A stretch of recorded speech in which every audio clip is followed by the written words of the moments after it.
Thought about quitting this week. And I was crying in my tent. SOS, send something cold. I don't want to go uphill anymore, I'm tired. I'm absolutely petrified. I'm feeling very demotivated. Everyone else is walking faster than me. Why can't I walk faster? Why can't I be like them? Have you ever felt completely defeated when every fiber of your being is screaming at you to give up? I've been there. While through hiking the Pacific Crest Trail, I faced moments of sheer exhaustion and doubt. I was tested to my core. My mind was filled with thoughts like, I'm not strong enough, I don't belong here, and quitting felt like the only option. But I didn't quit. And today, I want to show you how you can overcome your toughest challenges too. Join me as I share 5 pivotal moments on the PCT when I almost gave up, and the powerful lessons I learned that kept me moving forward. Not even at mile 100 yet, and there I was, feeling super insecure about my capabilities. Kept thinking, do I really belong out here? Reporting live from South California, about 5 miles out to Scissors Crossing. So the last few days have been tough. I'm losing pace with my tramley. They're walking faster than me, they're walking farther than me. For my ego, it's not great. It makes me feel a bit inadequate and incapable. But yeah, a lot of my insecurities are kind of coming to the surface. So last night I didn't make it to camp with Ellen and Kurt. I was trying to find them. I was walking further, looking on the Far Out app, seeing all the different campsites, and okay, the next one, they'll be at the next campsite. I get to that campsite, no sign of Ellen and Kurt, and I was starting to get scared because I didn't want to camp alone, and just all these different stories of bad things that can happen. I was sad. I was really sad yesterday, and I was crying in my tent, but I didn't want my other neighbors to hear me crying. So I was like being really quiet crying, which is even more pathetic. But in that moment of doubt, I chose to keep moving forward. And I learned that perseverance isn't about being the fastest hiker. It's about the grit and determination to keep going. The Sierra in 2023 was a beast. Record snowfall had most hikers skipping north, but I decided to check it out for myself.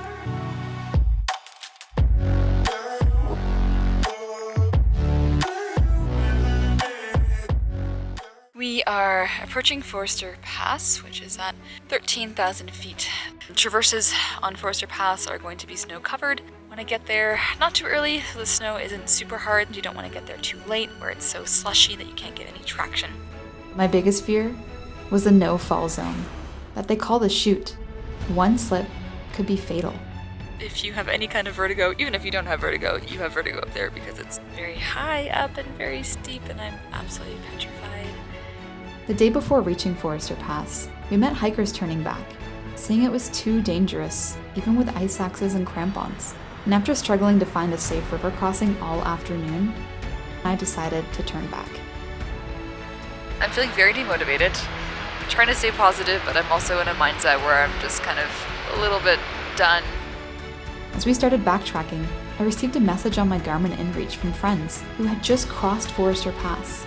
You summited Mount Whitney yesterday. Forester Pass will be a breeze. You got this. It was the confidence booster I needed. We found a safe spot to cross the river and pushed on. Today's the day. Forester Pass. Let's do this.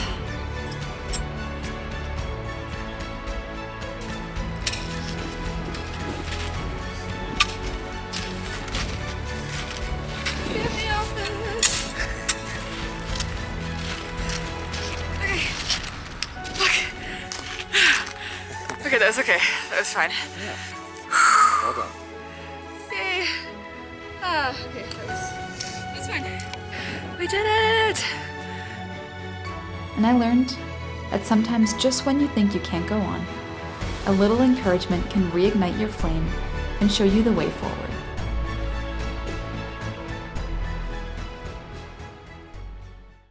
NorCal. This section hit me with an unbearable heat wave in July. The burn areas were relentless. Walking through these burned forests was not only sad but also challenging with the heat exposure. No shade, warm, and gross water, and the stifling heat made every step a struggle. It's so hot. I'm sweating everywhere, and I'm so thirsty, and water and electrolytes are just not satisfying right now. I would Literally take anything cold right now. Cold beer, cold soda, cold water, ice cream. SOS, send something cold.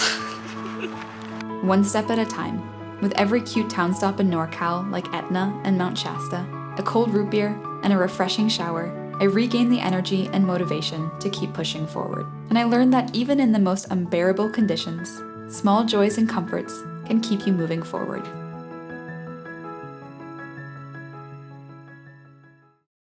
Mosquitoes. Early mornings in the snow seemed preferable to these tiny tormentors. They were everywhere, biting through my clothes, buzzing in my ears, and making every moment a mental battle.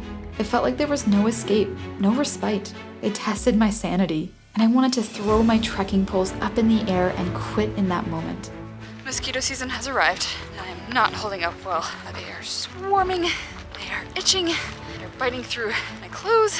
Oh, just stopped literally for 5 minutes to get some water from the creek, and I just sitting on a rock, filtering my water into my water bottle, and they were just everywhere on my shirt, my shoulder, my back, my legs. I'm like running. I don't really know what that's gonna solve because they can catch up to me and they're still gonna swarm me. This is a mind game.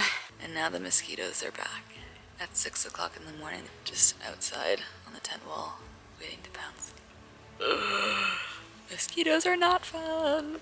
Even in that maddening chaos, I didn't quit, and I learned that sometimes the smallest challenges can test our patience and resilience the most, but enduring them makes us stronger.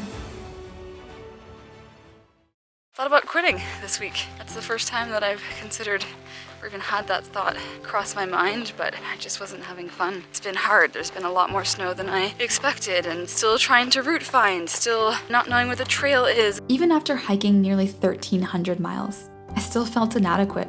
My insecurities crept back in. Other hikers were doing bigger miles, but my hiker legs just weren't good enough.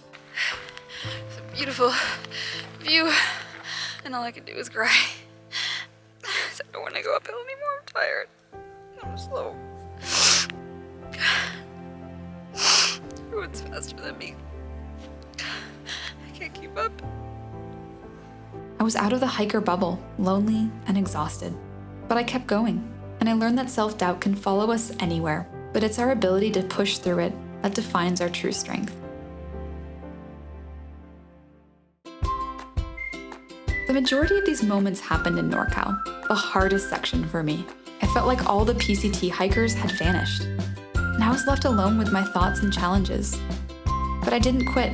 I hiked all the way to Canada, embracing every moment, even the tough ones, because those moments gave me the strength to keep going and showed me what I was truly capable of.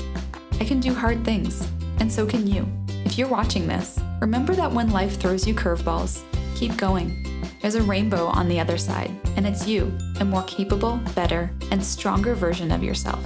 So embrace the challenge, push through the pain, and you'll emerge stronger and more determined than ever. Keep going, because you can do hard things.